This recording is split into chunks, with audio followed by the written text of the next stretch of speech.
69वां अध्याय। देवर्षि नारद जी का भगवान की गृहचर्या देखना। श्री सुखदेव जी कहते हैं, परीक्षित, जब देवर्षि नारद ने सुना कि भगवान श्री कृष्ण ने नरकासुर को मारकर अकेले ही हजारों राजकुमारियों के साथ विवाह कर लिया है, तब उनके मन में भगवान की रहन सहन देखने की बड़ी अभिलाषा हुई। वे सोचने लगे, अहो, कितने आश्चर्य की बात है कि भगवान श्री कृष्ण ने एक ही शरीर से एक ही समय 16,000 महलों में अलग अलग 16,000 राजकुमारियों का पाणी ग्रहण किया। देवर्षि नारद इस उत्सुकता से प्रेरित होकर भगवान की लीला देखने के लिए द्वारका आ पहुंचे। वहां के उपवन और उद्यान खिले हुए रंग बिरंगे पुष्पों से लदे वृक्षों से परिपूर्ण थे। उन पर तरह तरह के पक्षी चहक रहे थे और भौरे गुंजार कर रहे थे। निर्मल जल से भरे सरोवरों में नीले, लाल और सफेद रंग के भांति भांति के कमल खिले हुए थे। कुमुद और नवजात कमलों की मानो भीड़ ही लगी हुई थी। उनमें हंस और सारस कलरव कर रहे थे। द्वारकापुरी में स्फटिक मणि और चांदी के 9 लाख महल थे। वे फर्श आदि में जड़ी हुई महामरकत मणि की प्रभा से जगमगा रहे थे और उनमें सोने तथा हीरों की बहुत सी सामग्रियां शोभायमान थी। उसके राजपथ, गलियां, चौराहे और बाजार बहुत ही सुंदर सुंदर थे। घुड़साल आदि पशुओं के रहने के स्थान, सभा भवन और देव मंदिरों के कारण उसका सौंदर्य और भी चमक उठा था। उसकी सड़कों, चौक, गली और दरवाजों पर छिड़काव किया गया था। छोटी छोटी झंडियां और बड़े बड़े झंडे जगह जगह फहरा रहे थे, जिनके कारण रास्तों पर धूप नहीं आ पाती थी। उसी द्वारका नगरी में भगवान श्री कृष्ण का बहुत ही सुंदर अंतःपुर था। बड़े बड़े लोकपाल उसकी पूजा प्रशंसा किया करते थे। उसका निर्माण करने में विश्वकर्मा ने अपना सारा कला कौशल, सारी कारीगिरी लगा दी थी। उस अंतःपुर में भगवान की रानियों के 16,000 से अधिक महल शोभायमान थे। उनमें से एक बड़े भवन में देवर्षि नारद जी ने प्रवेश किया। उस महल में मूंगों के खंबे, वैदूर्य के उत्तम उत्तम छज्जे तथा इंद्रनील मणि की दीवारें जगमगा रही थीं और वहां की गचें भी ऐसी इंद्रनील मणियों से बनी हुई थी जिनकी चमक किसी प्रकार कम नहीं होती। विश्वकर्मा ने बहुत से ऐसे चंदोवे बना रखे थे जिनमें मोती की लड़ियों की झालरें लटक रही थी। हाथी दांत के बने हुए आसन और पलंग थे जिनमें श्रेष्ठ श्रेष्ठ मणि जड़ी हुई थी। बहुत सी दासियां गले में सोने का हार पहने और सुंदर वस्त्रों से सुसज्जित होकर तथा बहुत से सेवक भी जामा, पगड़ी और सुंदर सुंदर वस्त्र पहने तथा जड़ाऊ कुंडल धारण किए अपने अपने काम में व्यस्त थे और महल की शोभा बढ़ा रहे थे। अनेकों रत्न प्रदीप अपनी जगमगाहट से उसका अंधकार दूर कर रहे थे। अगर की धूप देने के कारण झरोखों से धुआं निकल रहा था। उसे देखकर रंग बिरंगे मणिमय छज्जों पर बैठे हुए मोर बादलों के भ्रम से कूक कूक कर नाचने लगते। देवर्षि नारद जी ने देखा कि भगवान श्री कृष्ण उस महल की स्वामिनी रुक्मिणी जी के साथ बैठे हुए हैं और वे अपने हाथों भगवान को सोने की डांडी वाले चंवर से हवा कर रही हैं। यद्यपि उस महल में रुक्मिणी जी के समान ही गुण, रूप, अवस्था और वेशभूषा वाली सहस्त्र दासियां भी हर समय विद्यमान रहती थी। नारद जी को देखते ही समस्त धार्मिकों के मुकुटमणि भगवान श्री कृष्ण रुक्मिणी जी के पलंग से सहसा उठ खड़े हुए। उन्होंने देवर्षि नारद के युगल चरणों में मुकुट युक्त सिर से प्रणाम किया और हाथ जोड़कर उन्हें अपने आसन पर बैठाया। परीक्षित, इसमें संदेह नहीं कि भगवान श्री कृष्ण चराचर जगत के परम गुरु हैं और उनके चरणों का धोवन गंगा जल सारे जगत को पवित्र करने वाला है। फिर भी वे परम भक्त वत्सल और संतों के परम आदर्श उनके स्वामी हैं। उनका एक असाधारण नाम ब्राह्मण्य देव भी है। वे ब्राह्मणों को ही अपना आराध्य देव मानते हैं। उनका यह नाम उनके गुण के अनुरूप एवं उचित ही है। तभी तो भगवान श्री कृष्ण ने स्वयं ही नारद जी के पांव पखारे और उनका चरणामृत अपने सिर पर धारण किया। नर शिरोमणि नर के सखा सर्वदर्शी पुराण पुरुष भगवान नारायण ने शास्त्रोक्त विधि से देवर्षि शिरोमणि भगवान नारद की पूजा की। इसके बाद अमृत से भी मीठे किंतु थोड़े शब्दों में उनका स्वागत सत्कार किया और फिर कहा, प्रभु, आप तो स्वयं समग्र ज्ञान, वैराग्य, धर्म, यश, श्री और ऐश्वर्य से पूर्ण हैं। आपकी हम क्या सेवा करें? देवर्षि नारद ने कहा, भगवान, आप समस्त लोकों के एकमात्र स्वामी हैं। आपके लिए यह कोई नई बात नहीं है कि आप अपने भक्त जनों से प्रेम करते हैं और दुष्टों को दंड देते हैं।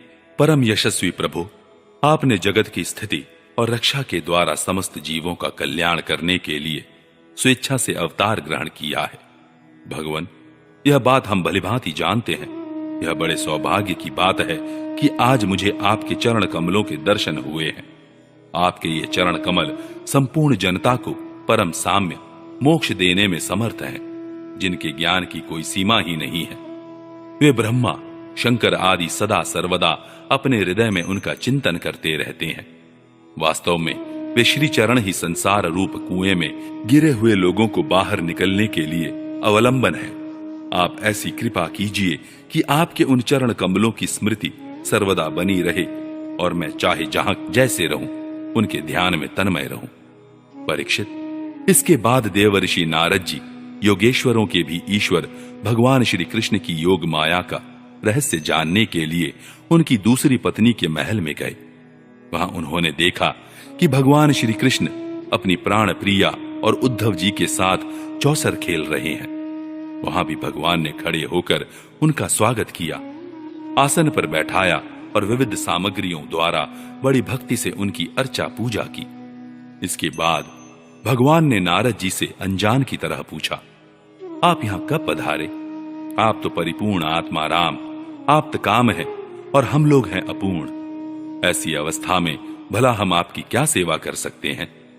फिर भी ब्रह्म स्वरूप नारद जी, आप कुछ न कुछ आज्ञा अवश्य कीजिए और हमें सेवा का अवसर देकर हमारा जन्म सफल कीजिए।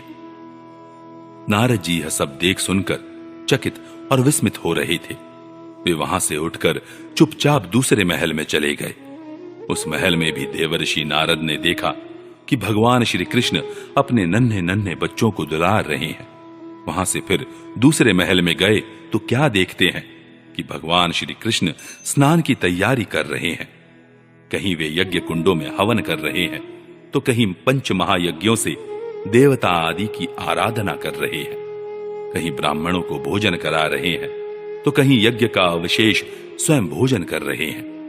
कहीं संध्या कर रहे हैं तो कहीं मौन होकर गायत्री का जप कर रहे हैं। कहीं हाथों में ढाल तलवार लेकर उनको चलाने के पैतरे बदल रहे हैं। कहीं घोड़े, हाथी अथवा रथ पर सवार होकर श्री कृष्ण विचरण कर रहे हैं। कहीं पलंग पर सो रहे हैं तो कहीं वंदी जन उनकी स्तुति कर रहे हैं। किसी महल में उद्धव आदि मंत्रियों के साथ किसी गंभीर विषय पर परामर्श कर रहे हैं तो कहीं उत्तमोत्तम वारांगनाओं से घिरकर जल क्रीड़ा कर रहे हैं। कहीं श्रेष्ठ ब्राह्मणों को वस्त्राभूषण से सुसज्जित गौओं का दान कर रहे हैं तो कहीं मंगलमय इतिहास पुराणों का श्रवण कर रहे हैं।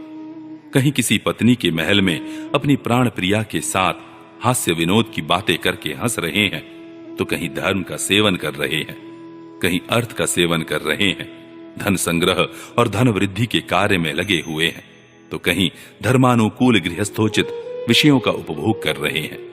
कहीं एकांत में बैठकर प्रकृति से अतीत पुराण पुरुष का ध्यान कर रहे हैं तो कहीं गुरुजनों को इच्छित भोग सामग्री समर्पित करके उनकी सेवा शुश्रूषा कर रहे हैं।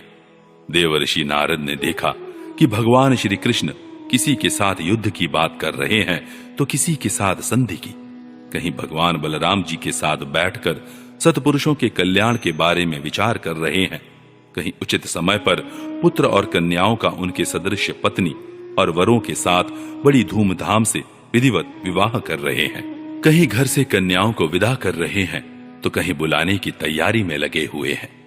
योगेश्वरेश्वर भगवान श्री कृष्ण के इन विराट उत्सवों को देखकर सभी लोग विस्मित चकित हो जाते थे।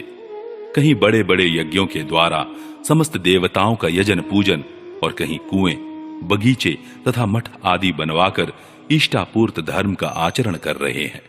कहीं श्रेष्ठ यादवों से घिरे हुए सिंधु देशीय घोड़े पर चढ़कर मृग्या कर रहे हैं और उसमें यज्ञ के लिए मेध्य पशुओं का ही वध कर रहे हैं।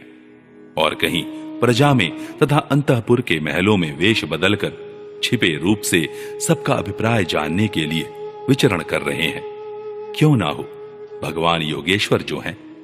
परीक्षित, इस प्रकार मनुष्य की सी लीला करते हुए ऋषिकेश भगवान श्री कृष्ण की योग माया का वैभव देखकर देवर्षि नारद जी ने मुस्कुराते हुए उनसे कहा, योगेश्वर आत्मदेव, आपकी योग माया ब्रह्मा जी आदि बड़े बड़े मायावियों के लिए भी अगम्य है, परंतु हम आपकी योग माया का रहस्य जानते हैं, क्योंकि आपके चरण कमलों की सेवा करने से वह स्वयं ही हमारे सामने प्रकट हो गई है।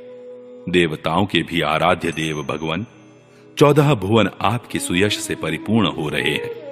अब मुझे आज्ञा दीजिए कि मैं आपकी त्रिभुवन पावनी लीला का गान करता हुआ उन लोकों में विचरण करूं। भगवान श्री कृष्ण ने कहा, देवर्षि नारद जी, मैं ही धर्म का उपदेशक, पालन करने वाला और उसका अनुष्ठान करने वालों का अनुमोदन करता भी हूं। इसलिए संसार को धर्म की शिक्षा देने के उद्देश्य से ही मैं इस प्रकार धर्म का आचरण करता हूं। मेरे प्यारे पुत्र, तुम मेरी यह योग माया देखकर मोहित मत होना। श्री सुखदेव जी कहते हैं, इस प्रकार भगवान श्री कृष्ण गृहस्थों को पवित्र करने वाले श्रेष्ठ धर्मों का आचरण कर रहे थे।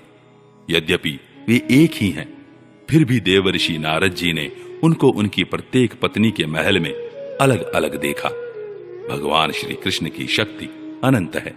उनकी योग माया का परम ऐश्वर्य बार बार देखकर देवर्षि नारद के विस्मय और कौतूहल की सीमा न रही। द्वारका में भगवान श्री कृष्ण गृहस्थ की भांति ऐसा आचरण करते थे मानो धर्म, अर्थ और काम रूप पुरुषार्थों में उनकी बड़ी श्रद्धा हो। उन्होंने देवर्षि नारद का बहुत सम्मान किया। वे अत्यंत प्रसन्न होकर भगवान का स्मरण करते हुए वहां से चले गए। राजन, भगवान नारायण सारे जगत के कल्याण के लिए अपनी अचिंत्य महाशक्ति योग माया को स्वीकार करते हैं और इस प्रकार मनुष्यों की सी लीला करते हैं। द्वारकापुरी में 16,000 से भी अधिक पत्नियां अपनी सलज्ज एवं प्रेम भरी चितवन तथा मंद मंद मुस्कान से उनकी सेवा करती थी और वे उनके साथ विहार करते थे। भगवान श्री कृष्ण ने जो लीलाएं की हैं, उन्हें दूसरा कोई नहीं कर सकता। परीक्षित, वे विश्व की उत्पत्ति, स्थिति और प्रलय के परम कारण हैं। जो उनकी लीलाओं का गान श्रवण और गान श्रवण करने वालों का अनुमोदन करता है, उसे मोक्ष के मार्ग स्वरूप भगवान श्री कृष्ण के चरणों में परम प्रेममय भक्ति प्राप्त हो जाती है।